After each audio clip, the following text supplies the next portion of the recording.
ይህ ልጅ ስንቶቻችሁ ናችሁ የምታውቁት? እንግዲህ በልብ ህመም ምክንያት ብዙ ነገሮች እያጋጠሙት ይገኛሉ። ወደ አዲስ አበባ መጥቷል። የልብ ህክምና እንዲያገኝ እድሉ ላመቻችለት ማለት ነው።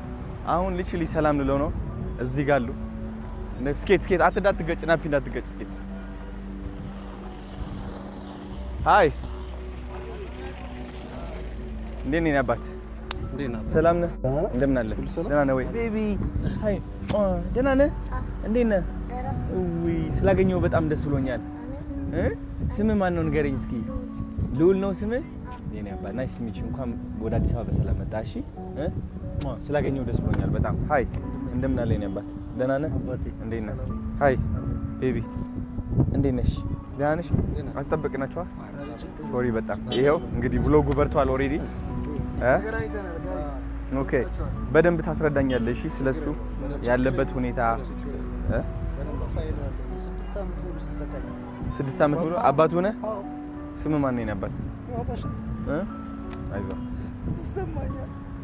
ተሰቃየሁ አዶሪ ተሰቃየሁ። አይዞህ ችግር የለውም። 6 ዓመት ሙሉ የሚረዳኝ ሰው አጣሁ። በኋላ እናወራ ችግር የለውም። 10 ብር አንዳንድ መቶ ብር እየሸጥኩ ነው ካርድ ማሳከምበት አጥቼ። ምን ያባል ይኸው ለመጀመሪያ እንትን ቆይ አንዴ አቢ አምጤ ያዛ አንተ ላውኻ ዛንተ ላውኻ ወው ትሎል ከባድ ነው። ና የሆነ ስጦታ ይዤ ልመጥቻለሁ። ካርዱ ጀምሮ ነው ይሄን አምጤ ካርዱ ጀምሮ ነው ማለት ይሄ ላንተ ነው 50,000 ብር ለጊዜው መቆያ አዲስ አበባ እንትን እንዳትጨናነቅ እሱ እስከሚታከም ድረስ። ለሱ ደግሞ ሁሉም ወጪውን ከቨር ተደርጎ የልብ ህክምና የሚያገኝበት መንገድ እኔ ራሴ ያመቻቻለሁ። እሺ ዶንት ወሪ የኔ አባት ጠንክር። ይገባኛል በእናትህ አይዞህ የኔ አባት።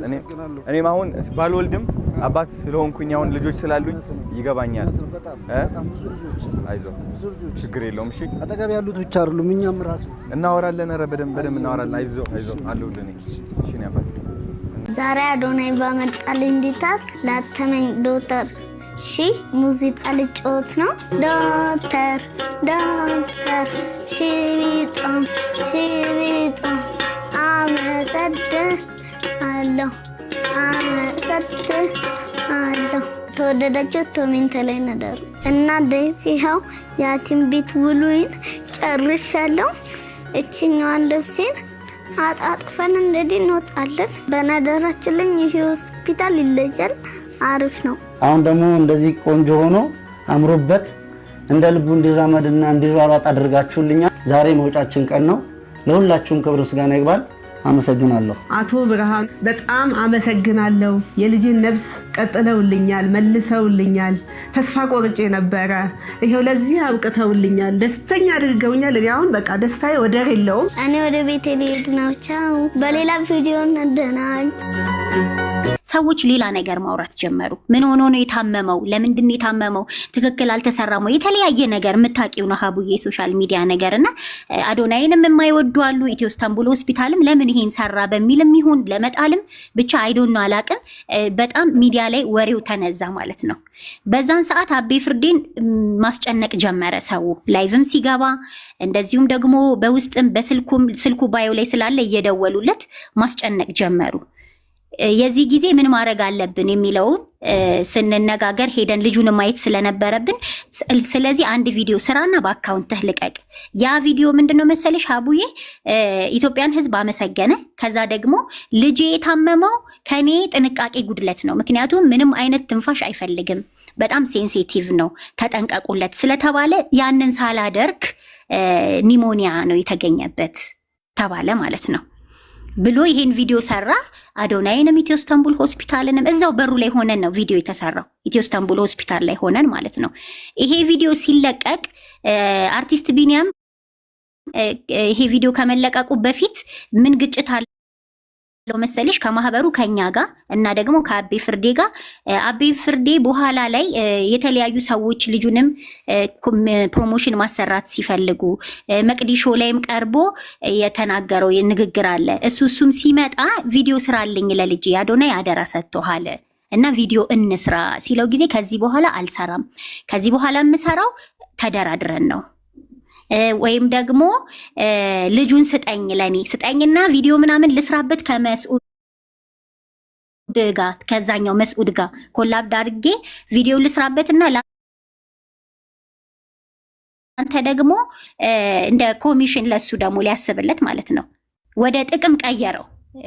አርቲስት ቢኒያም ልክ ሲታወቅ ሰው ጋር ሲገባ እና ከአዶናይ ጋር ሲገናኝ ቪዲዮ ስራልኝ ያለው ማን ነው? አቤ ነው። ለልጄ ቪዲዮ ስራ እያንዳንዱ ቭሎግ ማለት ነው። ቆይ አቤ ማን ነው? የልጁ አባት ይሄ አሁን ያለው አቤ ፍርዴ። አንቺ አቤ እያልሽ እኔ እንትና ማን ነው እዚህ ጋር የዋላሸት ብዬ ስለጻፍኩት ነው። በቃ ከዚህ በኋላ አቤ ፍርዴ አቤ ፍርዴ እሺ ሲለው እዚህ ጋር ነው በቃ የነሱ ጸብ የጀመረው ማለት ነው የሁለቱ። እኔ አልደራደርም፣ ከተደራደርኩም በማህበር ነው የመጣሁት። ማህበሩ ነው ረድቶኝ እዚህ መጣሁ። አቤ ፍርዴ ለቢኛም ለልጄ ቪዲዮ ስራልኝ ነው የሚለው። ታክሞ ድኖ አይደል? ኦሬዲ ጨረሰ። ለምንድን ነው የሚለው? አዎ ታክሞ ድኗል፣ ጨርሷል። ምንድነው መሰለሽ አሁን ልጁ እዚህ ለ1 ዓመት ያህል ክትትል ስለሚያደርግ እዚሁ እንዲቆይና እዚሁ ተከራይተው እንዲኖሩ ቭሎግ ስራልኝ። ድሬ ነበሩ፣ ከድሬ ነው የመጡት። ኦኬ እና አዶናይ እኔ አንዴ ግልጽ ላድርግልሽ። እሺ አንዴ ኖት ያስፈልጋል። ቆይ እርዳታ እንዲያገኙ የእርዳታ ቪዲዮ ለአርቲስት ቢኒያም ስራልኝ ብለው ሲጠይቁት እሱ ደግሞ በነፃ አልሰራም አለ ነው አይደል? እስካሁን ድረስ ትክክል ነው። አሁን የጠየቀው ቪዲዮ ስሩልን ስራልኝ ብዬ የጠየቅኩት አዶናይ ባለው መሰረት ነው። አዶናይ ምን አለመሰለሽ የልጁ የህፃኑን አቅም ስለሚያውቀው አቅሙን ስለተረዳው ይሄ ልጅ አቅም አለው፣ አንተ ማናጀር ሆነ እንደ ማናጀር እየተቆጣጠርከው እኔ የምረዳህን ነገር እዛ በኋላ ከቪዲዮኛ ቪዲዮ ሰርተን ከለቀቅን በኋላ የምስጋና ቪዲዮ ሰርተን ከለቀቅን በኋላ ነው እሱ የማይሆን 17 ቪዲዮ ለቆ በህዝብ ዘንድ እንድጠላና ልጁንም ዞር ብሎ እንዳያየት ህዝብ ሌላ ነገር እንዲፈጠር ያደረገው እሱን ሄሉ በደንብ ታስረዳሻው።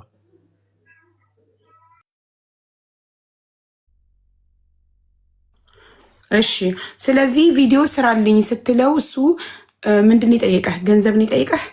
ገንዘባው ገንዘብ እና ትከፈለኛለህ ለቪዲዮ እንደ ድርድር አይነት ነገር ጠየቀ። ይሄ ድርድር ደግሞ ከኔ ጋር እንዴት አድርጎ እንደዚህ አይነት ነገር ይሆናል? ያም ከሆነ ደግሞ በውል መሆን ይችላል፣ ችግር የለም። በግልጽ ለምን አትነግረኝም? ስንት ገንዘብ ጠየቀህ ለአንድ ቪዲዮ? ይሄን ያህል የሚል ገንዘብ አይደለም የጠየቀኝ።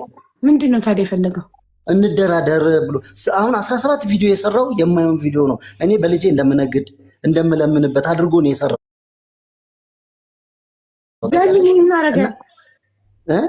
ለምን ይሄን አደረገ ማለት ገንዘብ ቀድ ሲምፕል እኮ ነው አይደል? ገንዘብ ክፈል ሲል አልከፍልም ስትለው ይቀራል ቪዲዮ አይደል? አዎ ምን ተፈጥሮ ነው መሀላችሁ?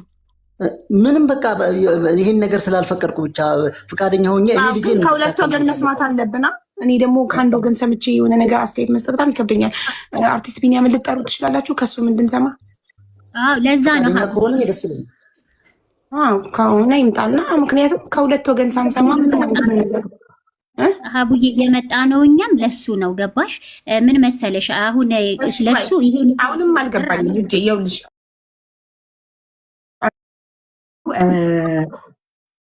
እኔ ገንዘብ እንደራደር ሲለው ምን አለ እሱ? ምን መለሰ? አይ አልከፍልም የለኝም እኔ ደሃ ነኝ አለ። ምን መለሰ አባትየው? አባትየው ምን አለ? ከዚህ በኋላ ያለውን ነገር አለው በድርድር ነው የምናደርገው፣ ቪዲዮም ከሰራውልህ የትኛውንም ነገር አለው ሲለው፣ አቤ ፍርዴ ደግሞ ድርድርም ከሆነ በማህበር ነው የመጣሁት እንደ ማህበር ስለሆነ ከኔ ጋ ነው ብሎ አለው ማለት ነው። ከዛም በኋላ ከአቤ ጋር በዚህ አለመግባባት ውስጥ እያሉ ልጅህንም ስጠኝና እኔ ቪዲዮ ልስራበት ብሎ ሲለው አለመግባባት ውስጥ እያሉ ነው ልጁ ድንገት የታመመው። እኛ ደግሞ ከሳምንት ነው ከ10 ቀን በፊት ከአርቲስት ቢኒያም ጋር ተጣልተናል። በምንድን ነው የተጣላ ነው? ሀቡዬ እዚች ጋር ያሉትን ከዚህ በኋላ ያለውን ነጥብ እንድትይዥልኝ ነው። ቢኒያምም ሲመጣ እንዲናገር የምንፈልገው ማለት ነው። በምን ተጣላን መሰለሽ ሀቡዬ? እንዳልኩሽ እኛ የተሰበሰብነው በመልካም ስራ ምንም አይነት ነገር ከማንም ሳንቀበል ከራሳችን ልንሰጥ፣ መጀመሪያ በጉልበታችን በኋላ ደግሞ ገንዘብ ሲኖረን በገንዘባችን። ይሄ ነው ስብስባችን የነበረው። ምን አመጣ መሰለሽ?